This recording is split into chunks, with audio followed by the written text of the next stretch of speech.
तो दोस्तों आज यहाँ पे आ चुके हैं हम जीएसटी वेबसाइट में। दोस्तों बहुत सारे नए लोगों को देखा जाता है कि जीएसटी के लिए अप्लाई करते हैं सटीक तरीके से, फिर भी बार बार रिजेक्ट हो जाता है। किस कारण के लिए यह किसी को पता नहीं चलता और बार बार यही भुगते रहते हैं। तो आज इसी कारण को पता करेंगे और आप लोगों को बताएंगे।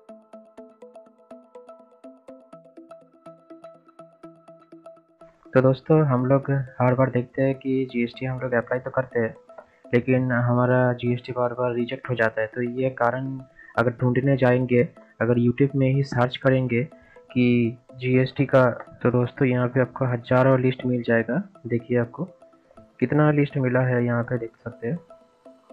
मिलता ही जाएगा, लेकिन दोस्तों फिर भी आप लोगों को ये डाउट सॉल्व नहीं होता इतना वीडियो देखने के बाद भी कि क्यों हमारा जीएसटी सटीक तरीके से अप्लाई करने के बाद भी रिजेक्ट हो रहा है।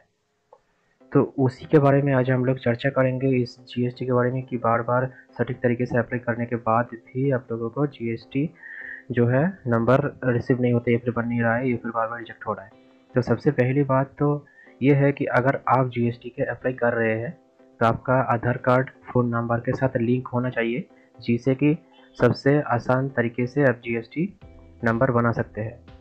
दूसरी बात है कि आपका इलेक्ट्रिसिटी बिल आपके नाम के ही होना चाहिए। और तीसरी बात यह है कि आपका जिस लैंड के ऊपर आप बिजनेस कर रहे हैं या फिर करना चाहते हैं, उस लैंड का जितना भी पेपर्स है वो भी आपके नाम के होना चाहिए। और फोटोज़ और सिग्नेचर ये ज़रूरी होता है। अब इलेक्ट्रिसिटी बिल क्यों चाहिए? अगर आप ही रेसिडेंस के अंदर आप जीएसटी अप्लाई कर रहे हैं तो आपका इलेक्ट्रिसिटी बिल ये प्रूफ करता है कि आप एग्जैक्ट कौन लोकेशन के लिए आप जीएसटी के लिए एलिजिबल हो रहे हैं। दूसरी बात है कि आप जिस लैंड के ऊपर बिजनेस कर रहे हैं वो आपके नाम के ही है कि नहीं, या फिर दूसरा किसी नाम पे के है, ये प्रूफ करने के लिए यह होता है।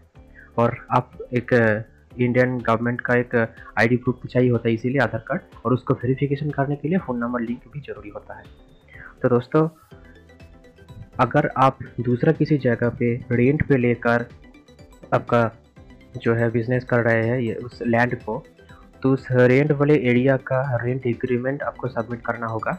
उस रेंट एग्रीमेंट में आपका नाम, आप रेंट ले रहे हैं, जिससे ले रहे हैं उसका भी नाम रहना ज़रूरी है। इलेक्ट्रिसिटी बिल, उस लोकेशन की इलेक्ट्रिसिटी बिल जो होगा वो तो आपका नाम के होगा नहीं।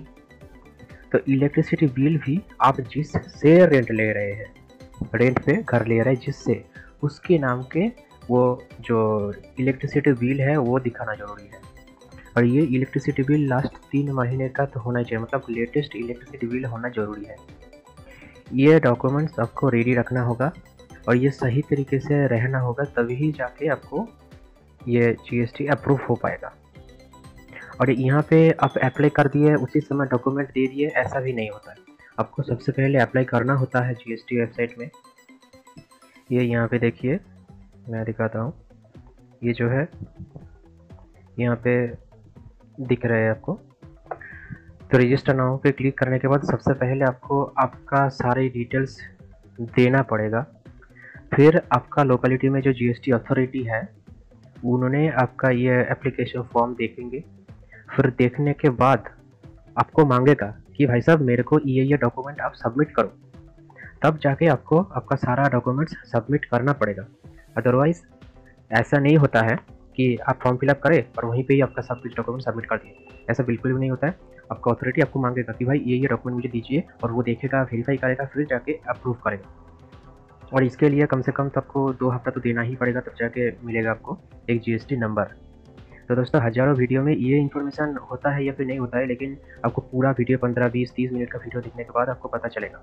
लेकिन मैंने आपको बस कुछ ही मिनट के अंदर समझा दिया कि ये डॉक्यूमेंट फिलअप करने से ही नहीं होता, और भी बहुत सारी चीज़ें देना पड़ता है। तो दोस्तों आज का वीडियो में इतना था कि अगर मेरे को जीएसटी कैसे अप्लाई करना है ये वीडियो भी चाहिए तो आप कमेंट कीजिएगा, लेकिन शायद इसका ज़रूरत नहीं है, क्योंकि यहाँ पे हज़ारों वीडियो आपको मिल जाएगा। तो जहाँ पे एक्चुअल दिक्कत आता है एप्लीकेंट को, तो वही आप लोगों के सामने लाया। तो दोस्तों आज का वीडियो इतना था कि चलिए, नमस्ते, थैंक यू, जय हिंद।